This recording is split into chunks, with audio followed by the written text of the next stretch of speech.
She stood in silence as they laughed at her, stripped of rank, hands cuffed, surrounded by smirking officers who had already decided her fate. The Admiral approached, medals gleaming under harsh lights. Enjoying his moment of power, he leaned in close, his voice loud enough for everyone to hear. "Tell me your call sign, soldier. Maybe we'll carve it on your cell door." More laughter rippled through the room.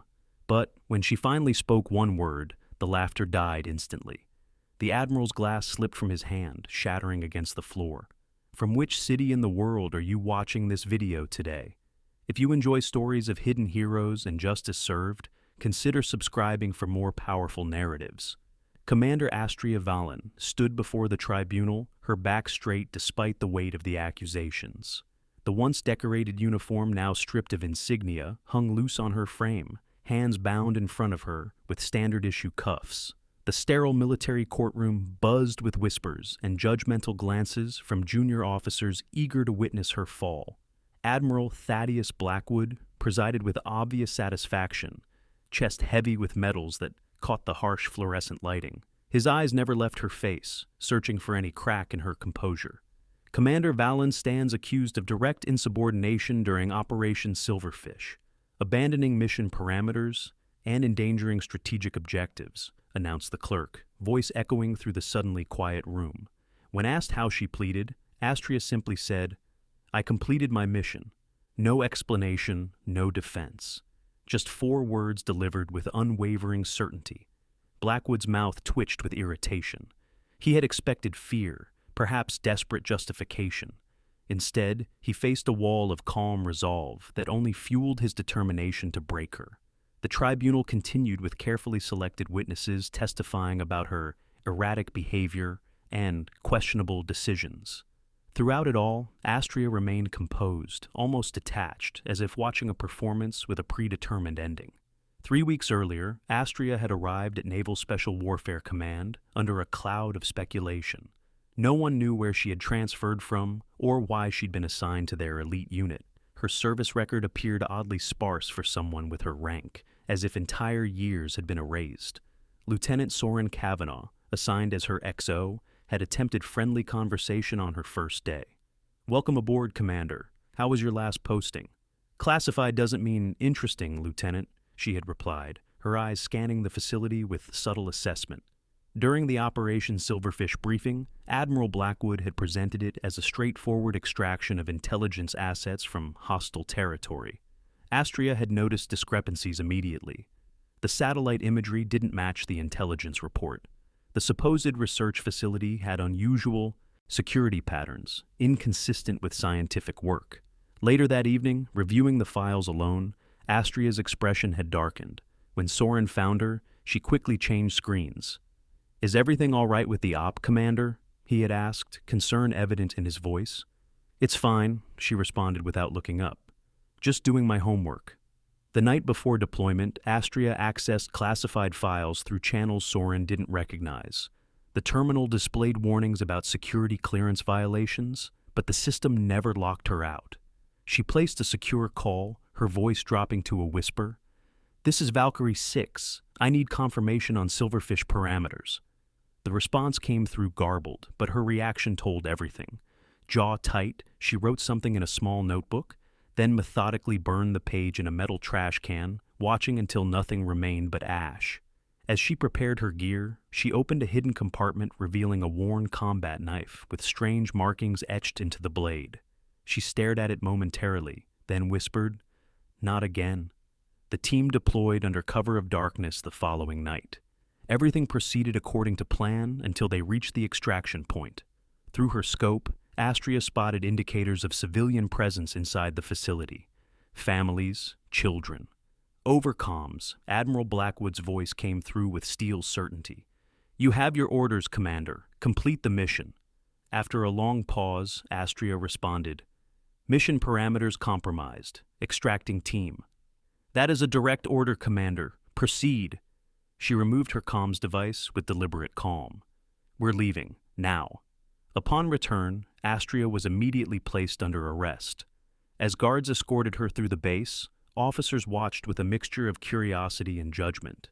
Some whispered that she had cracked under pressure, unable to handle real combat decisions. In detention, Naval Intelligence Officer Lyra Harrow visited her, speaking with unexpected familiarity despite the guard's presence. "You know what they're planning?" Lyra said quietly. "They're covering something up," Astria responded, her voice barely audible. "They're calling it a tribunal, but it's really a burial." Lyra slid a data chip across the table with practiced subtlety. "You didn't get this from me." As Lyra left, she paused at the door. "Why risk everything for people you don't know?" Astria looked up, her eyes suddenly intense. "This isn't the first time they've tried to bury me." The guard returned, signaling the end of the visit. As the door closed, the light caught the edge of Astria's worn knife, now confiscated and sealed in an evidence bag. The strange markings seemed to shift in the fluorescent glow, tallies of missions that officially never happened. Have you ever wondered what makes someone risk everything for the truth when staying silent would be easier? Tell us about a time you stood up for what was right, even when you stood alone. Lieutenant Soren Kavanaugh sat in the dimly lit data center, scrolling through Commander Valen's service record. The file contained more black redaction bars than actual text. 23 separate operations marked classified, entire years labeled only as special assignment. Her commendations were listed by code numbers rather than descriptions. He had never seen a service record so thoroughly sanitized. When Soren attempted to access her complete files, the system flashed a security clearance warning he'd never encountered before. Not even the base commander had this level of restriction on their records. "Finding anything interesting, Lieutenant?" Soren startled, quickly closing the screen. Master Chief Ezekiel Thorne stood in the doorway, his weathered face unreadable in the blue glow of the monitors. "Just trying to understand what happened during Operation Silverfish, Master Chief." Thorne stepped closer, his voice dropping. "I'd be careful where you step, Lieutenant. Some mines don't explode until long after you've triggered them." "I just want to understand what happened," Soren insisted. Thorne studied him before speaking. 20 years ago, I served on the USS Monarch. We were ambushed, communications cut, no extraction possible. Command wrote us off as casualties." His voice remained steady, but his eyes betrayed old pain. 3 days later, all 18 of us walked out of that hellhole. The official report says it was a tactical retreat. It wasn't. What was it then? Someone came for us. Someone command said didn't exist. Thorne turned to leave, then added, "The brass doesn't like reminders of their failures, Lieutenant, especially the ones that walk and talk." Across the base, Admiral Blackwood met with government officials in a secured conference room. The windows were polarized, electronic jammers humming softly in the background. "The tribunal is scheduled for tomorrow. After that, Valen disappears into the system. Problem solved," Blackwood assured them, pouring amber liquid into crystal glasses. "And if she talks?" asked one official, a woman whose ID badge carried no name, only a series of numbers. "About what?" "Officially, those operations never happened." Blackwood smiled thinly. She never happened. In his quarters that night, Soren discovered fragments of classified reports with a recurring call sign in the margins. Reports of impossible rescues, extraction operations, and situations deemed non-survivable by command. All cases where military personnel survived against overwhelming odds, often with no official explanation. The call sign appeared in small footnotes, sometimes as only an initial, IW, Iron Widow. At 0200 hours, Soren knocked on Master Chief Thorne's door, digital files tucked under his arm. When Thorne answered, Soren held up a tablet displaying a heavily encrypted file. "Tell me about Iron Widow," Soren demanded. Thorne's expression changed, eyes widening slightly. "Where did you hear that name?" "It's her, isn't it? Commander Valen." Thorne pulled him inside, checking the hallway before securing the door. "Lieutenant, some ghosts are best left buried, especially the ones that still breathe. They're going to bury her tomorrow." Thorne considered this, his gaze drifting to a photograph on his desk. A younger version of himself stood with a team of exhausted Marines, all smiling despite their injuries. The face of their rescuer was carefully blurred. Then maybe it's time for the dead to speak. The night before the tribunal, Naval Intelligence Officer Lyra Harrow worked through secure channels, recovering files that officially didn't exist. Her fingers flew across keyboards as firewalls fell one after another. Master Chief Thorne made calls to old comrades, veterans from classified operations spanning 2 decades. Men and women who had been written off as casualties until someone defied orders to bring them home. Soren arranged for these veterans to be present at the tribunal, each one given specific instructions. Meanwhile, Astria sat alone in her cell, calm and prepared. On the concrete wall, barely visible in the low light, she had scratched a small mark with her fingernail.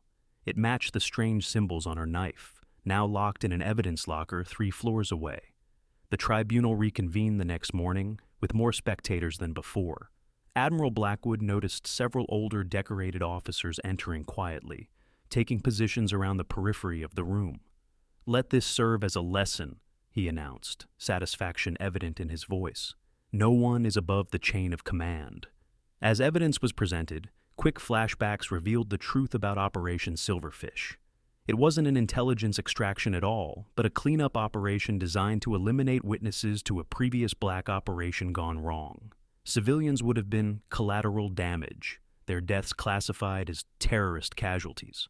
Master Chief Thorne nodded to the other veterans as they positioned themselves strategically around the room, some near exits, others behind key officers. A silent coordination born from shared experience. Admiral Blackwood approached Astria for final judgment, standing close enough that only she could see his smug satisfaction. "Commander Vallon, before this tribunal delivers its verdict, I want to understand something," Blackwood said, his voice performatively reasonable. "You abandoned a direct order based on a feeling?" "I abandoned an illegal order based on intelligence," she corrected him calmly. Laughter rippled through the younger officers. Blackwood smiled thinly. "Commander, your service record shows a pattern of independent thinking. Perhaps you believe the rules don't apply to you?" He picked up a document. "It says here you've served in classified operations, but, curiously, many records seem incomplete." More laughter. Astria remained stoic. "Tell me," Blackwood continued, loud enough for everyone to hear, "what's your call sign, soldier? Maybe we'll carve it on your cell door." The room filled with amused murmurs. Cameras zoomed in on her face. Astria didn't move, her expression calm but cold. Blackwood leaned closer. "Come on, say it." The room fell quiet in anticipation. Guards tensed. Blackwood's hand rested on the pistol at his side, a subtle threat meant only for her to notice. Have you ever witnessed someone powerful being confronted with a truth they tried to hide? Share your stories of moments when silence spoke volumes. After a long moment, Astria spoke a single word. "Iron Widow." The effect was immediate. The laughter died. Several older officers in the back straightened. Master Chief Thorne and the veterans he'd gathered stood at attention, their postures shifting from observers to witnesses. Blackwood's glass slipped from his hand, shattering on the floor. "That can't be you. She's dead." Astria lifted her cuffed wrists. "You said that last time too, sir." The mood in the room transformed. Junior officers looked confused while senior officers now stood rigidly, some even backing away slightly. The cameras, intended to record her disgrace, now captured something entirely different. Lyra Harrow stepped forward, activating a display that projected mission data onto the main screen. Images appeared showing impossible rescue operations, soldiers being carried through fire zones, missions with casualty predictions of 100% that somehow resulted in survivors. "For the record," she announced formally, "call sign Iron Widow, responsible for the Monarch extraction, the Damascus intervention, and Operation Black Talon, all classified beyond top secret, all officially denied." The older veterans moved forward, forming a line behind Astria. Master Chief Thorne spoke first. "Iron Widow came from my unit when command abandoned us. 18 lives saved that day. Officially, it never happened." Another veteran stepped forward. "Kabul, 2019. My entire team was surrounded. No extraction possible. She walked us out through 60 miles of hostile territory. The official report says we found our own way back." One by one, survivors of impossible situations stepped forward, each telling a similar story. Official denial, unofficial salvation. Admiral Blackwood attempted to regain control. "This is irrelevant to the charges." "Is it?" Lyra interrupted, pulling up new documents.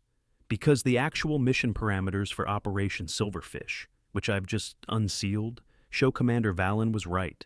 The facility contains civilian families who would have been eliminated to cover up previous operations. The evidence was undeniable. Blackwood's face went ashen as he realized he'd lost control of the narrative. Soren stepped forward. "Sir, I believe Commander Valen completed her actual mission, protecting innocent lives and upholding the oath we all took." The tribunal panel conferred briefly. Then the senior member stood. "This tribunal finds insufficient evidence to proceed with charges against Commander Valen. This proceeding is dismissed." As Astria's handcuffs were removed, the room transformed. Officers who had mocked her now stood at attention. When she walked toward the exit, they parted, creating a path. Those she passed saluted in silence, eyes lowered in respect. Outside the tribunal room, Soren caught up to her. "Commander, I don't understand. If you've done all they say, why let them treat you this way? Why not defend yourself from the beginning?" Astria paused. "Because the mission matters more than recognition, Lieutenant. Always has. And what is the mission? To bring everyone home, even when the orders say to leave them behind." Soren considered this. "But they tried to erase you, everything you've done."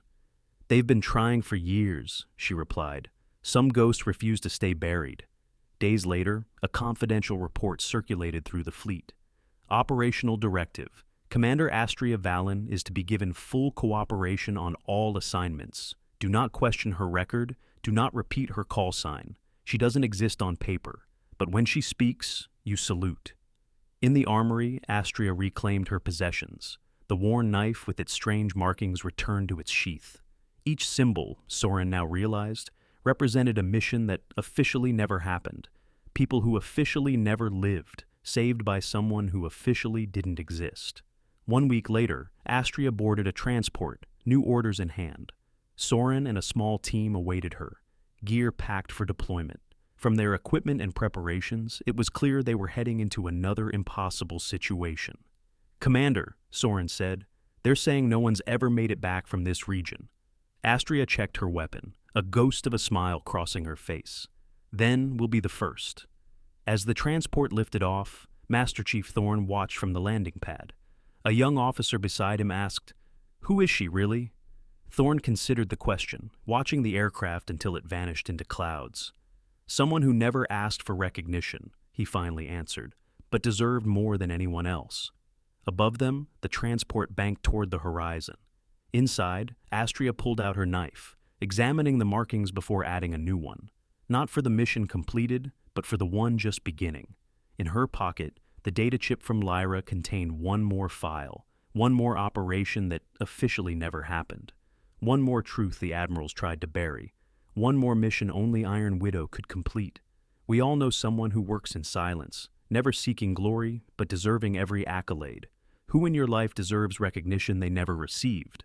Honor them in the comments below, and subscribe to hear more stories of unsung heroes who changed the world without anyone knowing their name.